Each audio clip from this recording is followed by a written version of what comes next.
take an analogy of two parts. One, from the standpoint of inaccessibility of education, which has been there for a long years and has been, breaking slowly after India was independent and the constitution was formed. Lately, we have been seeing a lot of ground-rooted education movements from the remotest villages in India. To name some, it would be Eklavya movement, Nalanda movement, the Hudvi movement with the Muslim Sufis from Kerala and going to Bihar, Kolkata, Bengal, the remotest of the villages, giving education as an emancipatory part, which even Baba Sahib himself have pointed out. And then the second analogy is that of English being a predominantly um, primary access to reach out to the global school, which you have also been quite vocal about. Now, let me see it from my own experience in premier institutes like this and DU. We see multi-faceted student cohort from rural villages, within the rural, the Brahmins, or within the cities, the Dalits or the Bahujans. So it's a microcosm of the Indian society itself. What I'm trying to say is English as a form of education, and these Eklavya sort of movements have made students from the first generation background to reach till the bestest of the colleges around the world, right? I mean, okay, let me get to the question part of it.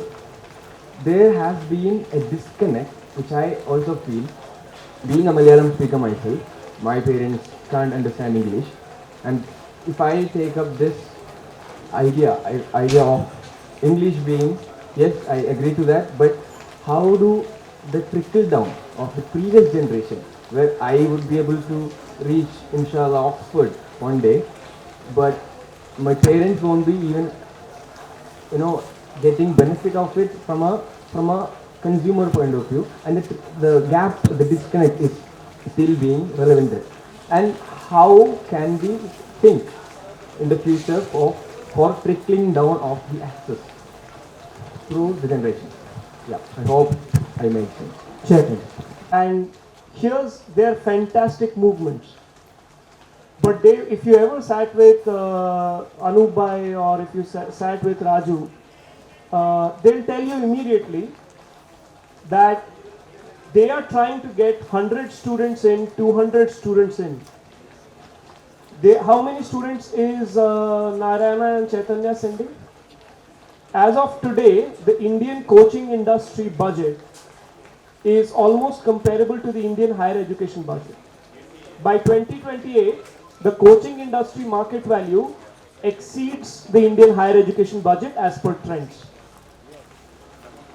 Marginalized students that like one center here or there are sending is like to call it like a drop in the bucket is also over exaggerating the influence, right? Some students have gone to, and I know many of these students who have gone to Ashoka also. You know what will happen? They'll take in Ashoka University, blessed Ashoka University, they'll take 1-2 students.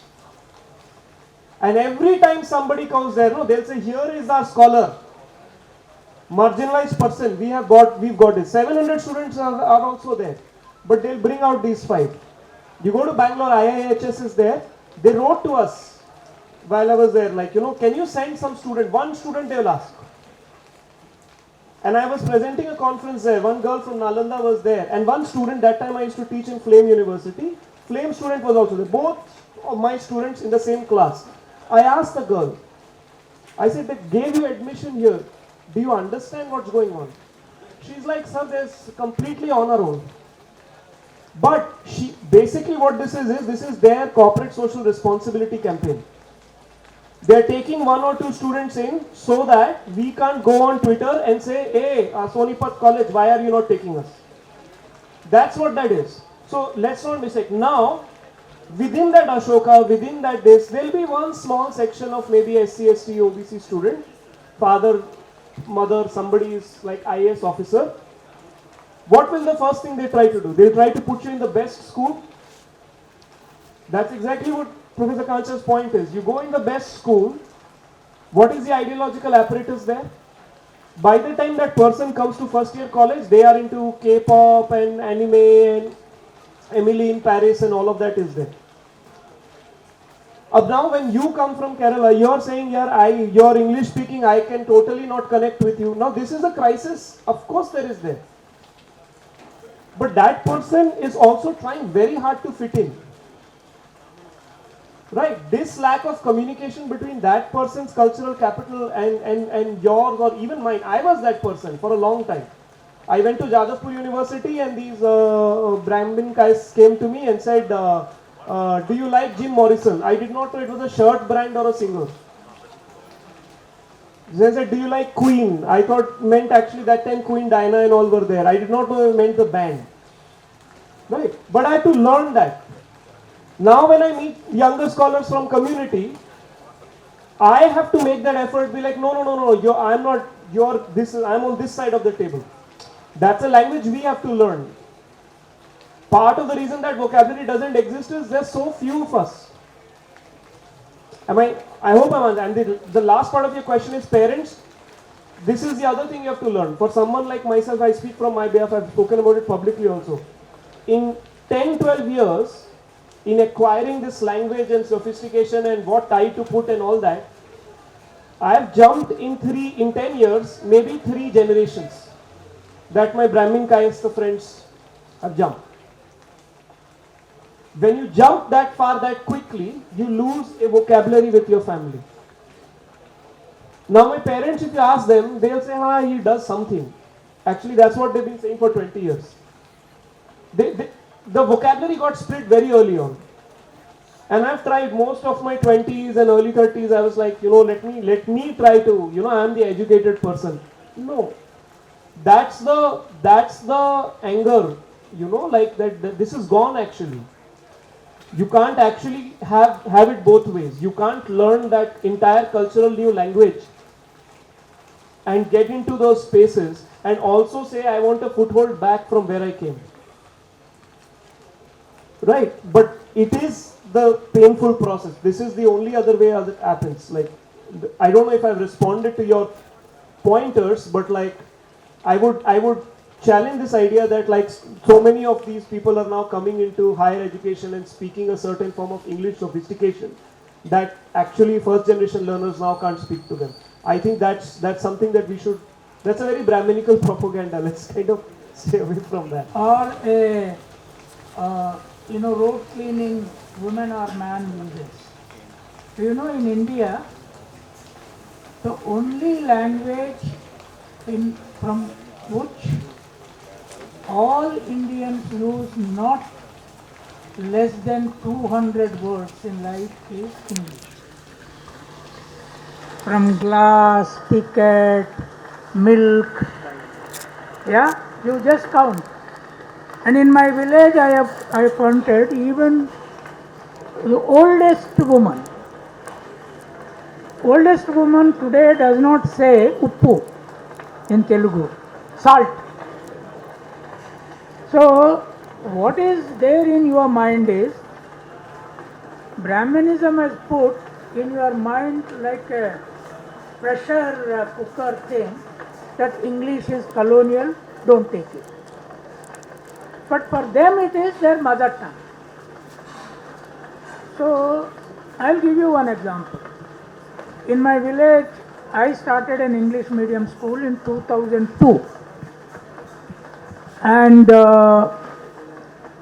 that school today has 250 children. The government school in which I studied has about 50 children.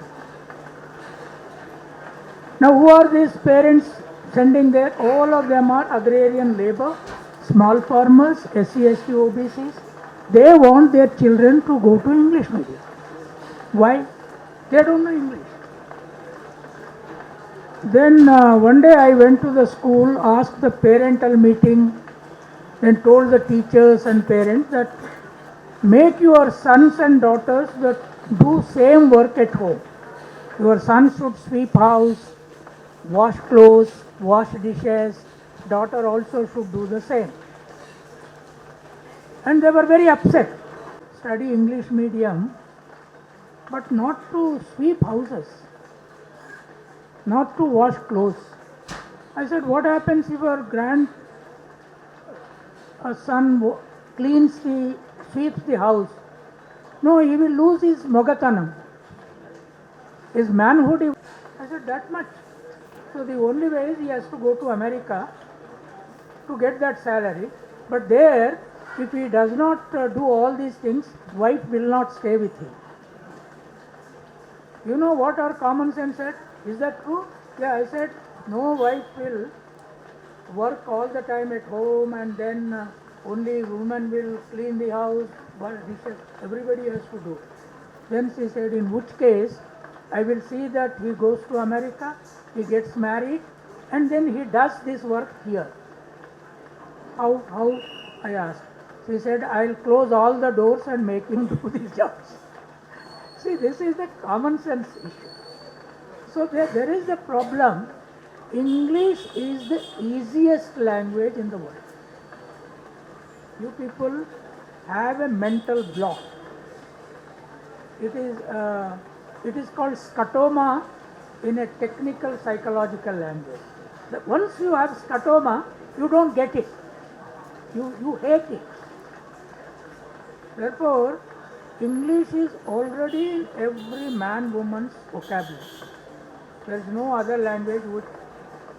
Do you think that Malayalam vocabulary is 200 words in every house? Or Telugu words in Northeast? Or in Chhattisgarh? No. Hindi words? No. English is there. So you have to engage with that with an open mind.